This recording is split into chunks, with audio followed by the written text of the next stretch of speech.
ভাগ আছে শিলিগুড়ি আর জলপাইগুড়ি।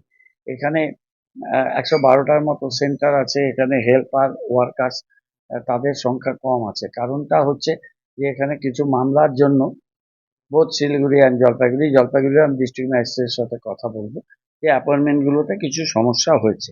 সেটা আমরা ডিএম ম্যাডামকে বলেছি দার্জিলিংয়ে যে তিনি এটা দেখার জন্য যে যদি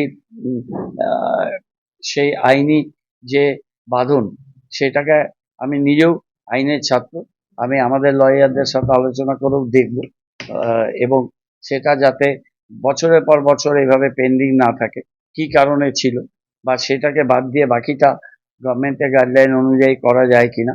কারণ আইসিডিএস সেন্টারগুলো, অঙ্গনওয়াড়ি কর্মী, হেল্পার, এগুলো স্যাংশন পোস্টগুলো এটা না হলে অনেক অসুবিধা হচ্ছে এগুলো রান করতে।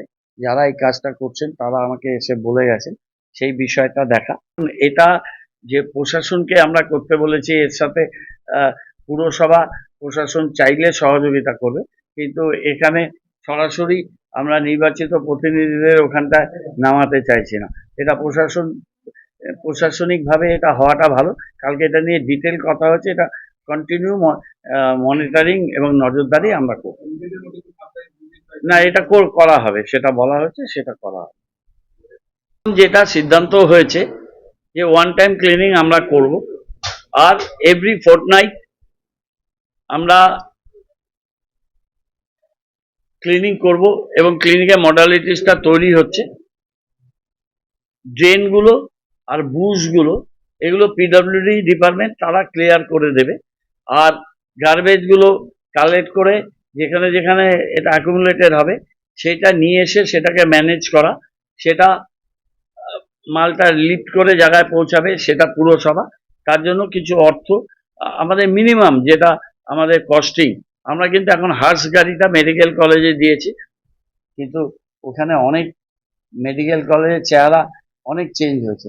এই যে কিডনি ক্যান্সার পেশেন্টকে ট্রিটমেন্ট করে একদিনে 3টে কিডনি পেশেন্টকে সুস্থ করে বাড়িতে পাঠালো, এরকম প্রচুর ভালো কাজ মেডিকেল কলেজে হচ্ছে।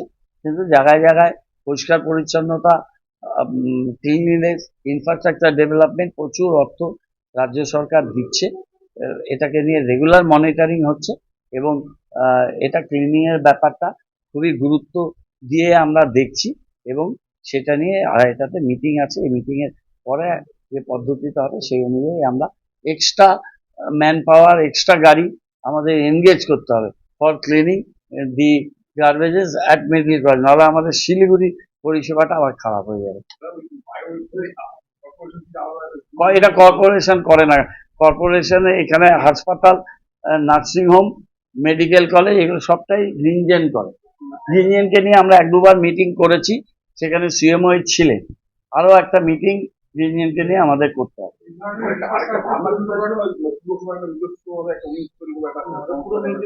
না না না, ইয়ে বায়ো ওয়েস্ট,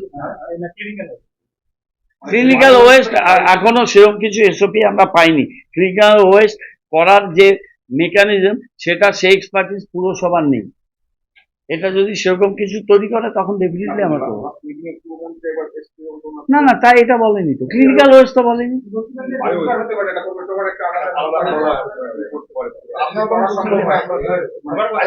বিভিন্ন জায়গাতে রাজ্যে এবং কলকাতায় সেই কাজটা হচ্ছে। আমাদের শিলিগুড়ি শহরেও বিভিন্ন বাজারে এবং আমাদের পাইকারি বাজার আছে বড়, সেইখানে পাইকারি বাজারের রেট আর খুচরো বাজারের রেট এবং তার মধ্যে তারতম্য, এই বিষয়গুলো সঠিকভাবে দেখার জন্য অনারেবল চিফ মিনিস্টার যে নির্দেশিকা বা যে তিনি নির্দেশ দিয়েছেন সেটা যাতে আমাদের এখানে প্রপারলি ফলোড হয় এবং কর্পোরেশন এলাকায় যেহেতু এটা আলাদা একটা সেট আপে এই কাজটা করে, সেটা যাতে অলরেডি বেশ কয়েকদিন ধরেই এই কাজটা জেলা প্রশাসনের যে টিম তারা এই কাজটা তারা শুরু করেছে। এটাকে প্রপার ভিজিলেন্ট থেকে যাতে একটা ঘুরে গেল তারপরে দামটা যে তার একটা ফেয়ার প্রাইস সেটা নেওয়া হলো, তারপর আবার বেড়ে গেল। একটা আর্টিফিশিয়াল একটা রেট বাড়ানোর যে প্রবণতা, সেটা যাতে বন্ধ হয় তার জন্য সরকারি নির্দেশিকা সেটা পুরোপুরি যাতে ইমপ্লিমেন্টেড হয় সাধারণ মানুষের স্বার্থে, সেই বিষয় নিয়ে কালকে আমাদের ইন ডিটেল আলোচনা হয়েছে। দ্বিতীয়ত, এটা বলা হলো এগুলোকে খুব কড়াভাবে এটা যাতে দেখা হয়, আহ, সেটা বলা হলো। এবং আহ, এই কর্পোরেশনের মধ্যে স্কুলগুলো কর্পোরেশনের বাইরেও আছে, ডিস্ট্রিক্ট ম্যাজিস্ট্রেটদের সাহায্য নিয়ে এই মিটিংগুলোতে আমরা পুরসভা থেকেও থাকবো। কেননা শহরের বাচ্চারাই পড়ে, আহ, তাদের জীবন এবং নিরাপত্তা এবং রাস্তা দিয়ে তাদের যাওয়া, এই বিষয়টা, এগুলো বেশিরভাগই প্রাইভেট স্কুল, তারা কিন্তু বেশ ভালোই চার্জেস নেয় আমি যা জানি। সুতরাং তাদের এটা প্রপারলি যাতে সব কিছু মানা হয় সেটা প্রশাসন দেখার জন্যই কালকে মিটিংয়ে আন্ডার এজ বা প্রপারলি ট্রেন্ড কিনা, তাদের ড্রাইভিং লাইসেন্স আছে কিনা, দরকার হলে তাদের ক্যাপাসিটি বিল্ডিং করতে হবে এবং তারা তাদের এমবিআই টেস্টিংও করতে হবে, যাদের লাইসেন্সটা দেখলেই বোঝা যাবে কতদিনের লাইসেন্স আছে, প্রপারলি তার ট্রেন্ড কিনা, সেটা তো এমবিআই কে করতে হবে। ডিএম ম্যাডামকে আমি ইয়ারমার্ক করছি, সেখানে একটা বিপজ্জনক বিল্ডিংও আছে, যে বিল্ডিংটার মধ্যে কিছু ভাম জাতীয় জন্তু, সাপ, এগুলো ওখানে বাসা বাঁধে। আমরা এক দুবার পরিষ্কার করেছি, কিন্তু বিল্ডিংটাও খুব বিপজ্জনক অবস্থায় আছে।